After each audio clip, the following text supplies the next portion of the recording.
জগতে মহান মোবাইল নামে হলে খুবই খ্যাতিমান। শেষ হলো চিঠি লেখা আর টেলিগ্রাম, দলমত নির্বিশেষে গাইছে তোমার গান। ধন্যবাদ মনিটর আমাকে এই মহান মঞ্চে কথা বলার সুযোগ করে দেওয়ার জন্য। মঞ্চে উপস্থিত বিজ্ঞ বিচারক মন্ডলী, আমার সামনে উপস্থিত শিক্ষার্থী বন্ধু, ভাই বোনেরা, আমার প্রতিপক্ষ দলের বন্ধুরা এবং যারা দেখছেন শুনছেন, সবাইকে আমার অন্তরন্ত থেকে সালাম। আসসালামু আলাইকুম। বিশ্বজগৎ দেখবো আমি আপন হাতের মুঠোয় পড়ে। বিদ্রোহী কবি কাজী নজরুল ইসলামের এই কবিতার লাইনের বাস্তবতা আজ প্রতিফলিত হয়েছে আধুনিক বিজ্ঞানের নবতম আবিষ্কার মোবাইল ফোনের মাধ্যমে। আমার প্রতিপক্ষ দলের সব বক্তায় বলে গেলেন যে মোবাইল ফোন শিক্ষার্থীদের জন্য ক্ষতিকর, কিন্তু আমিও আমার দল জোরালোভাবে বলতে চাই, বর্তমানে মোবাইল ফোন শিক্ষার্থীদের তথ্য সংগ্রহের একটি গুরুত্বপূর্ণ মাধ্যম। বর্তমানে শিক্ষার্থীরা মাত্র একটি ক্লিকে লাখ লাখ তথ্য পেয়ে যেতে পারে। বন্ধুরা, আধুনিক বিজ্ঞান মোবাইল ফোন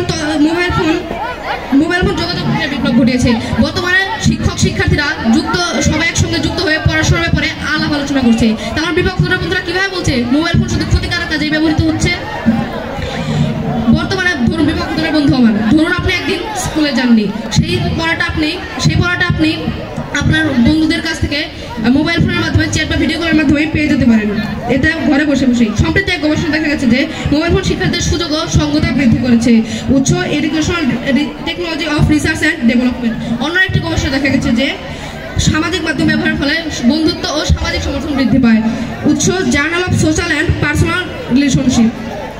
মাননীয় মডারেটর, শুনলে অবাক হবেন যে বর্তমানে শিশুরাও ইউটিউবের উপর নির্ভরশীল হয়ে পড়ছে। বর্তমানে শিশুরা ইউটিউবে বিভিন্ন কার্টুন ভিডিও দেখে কবিতা, গান ইত্যাদি শিখতে পারছে। এরপরে কারণ প্রতিপক্ষ দলের বন্ধুরা বলবে মোবাইল ফোন শিক্ষার্থীদের জন্য ক্ষতিকর।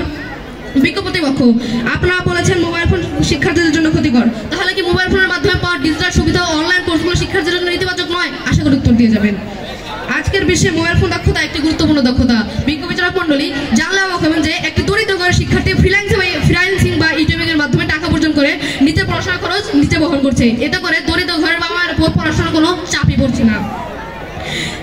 আমরা মাননীয় মডারেটর নিজের অভিজ্ঞতা থেকে বলছি, করোনাকালীন সময় আমি বিভিন্ন প্রতিযোগিতায় মোবাইলের মাধ্যমে অংশ নিয়েছি। আমার মনে হয় প্রতিপক্ষ দলের বন্ধুরাও দু একজন হয়তো তা করেছে, কিন্তু তারা কিভাবে এটা সরাসরি অস্বীকার করছে? আমার মনে হয় তারা সত্যি বলে মেনে নিতে ভয় পায়। বিজ্ঞ বিচারক মন্ডলী, আমরা সকলেই জানি যে আমাদের সম্মানিত শিক্ষকেরা মোবাইলের মাধ্যমে প্রশিক্ষণ গ্রহণ করে। এতে করে তাদের কষ্ট করে প্রশিক্ষণ কেন্দ্রে যেতে হয় না এবং আমাদের শিক্ষকদের মূল্যবান সময় নষ্ট হয় না।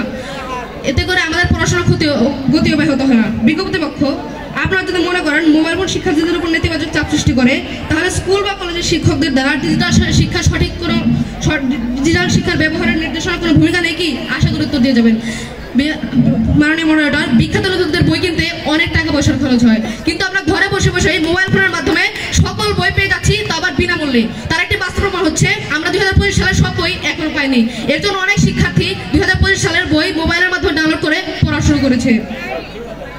প্রতিপক্ষের বন্ধুদের কথা শুনে আমার মনে হচ্ছে সব শিক্ষার্থী প্লে নার্সারির বাচ্চা, যারা ফোন পেলেই কার্টুন দেখতে শুরু করে দেবে। প্রতিপক্ষ দলের বন্ধু আমার, ধরুন আপনি একটি কাপড় ইস্ত্রি করছেন বৈদ্যুতিক ইস্ত্রির দ্বারা। এখন আপনি কাপড়টি ইস্ত্রি করার সময় বৈদ্যুতিক ইস্ত্রিটি কাপড়ের উপরে রেখে গেছেন, এরপর আপনার কাপড়টি পরে গেছে। এক্ষেত্রে দোষটি কার? আপনার ব্যবহারের অসতর্কতার নাকি বৈদ্যুতিক ইস্ত্রির? আপনাদের কথা মতে দোষটি বৈদ্যুতিক ইস্ত্রির। তাই আমি শেষ পর্যায়ে এসে আমার বিপক্ষ দলের বন্ধুদের বলবো, আপনারা তর্কের খাতিরে তর্ক করা যায়, কিন্তু বাস্তবতা ভিন্ন জিনিস। তাই আপনারা সত্যি বলে মেনে নিন এবং আমার সাথে কবির সুরে কণ্ঠ মিলিয়ে বলুন, থাকবো না বদ্ধ করে, দেখবো এবার জগৎটাকে কেমন করে ঘুরছে মানুষ যুগান্তরের ঘূর্ণিপাকে।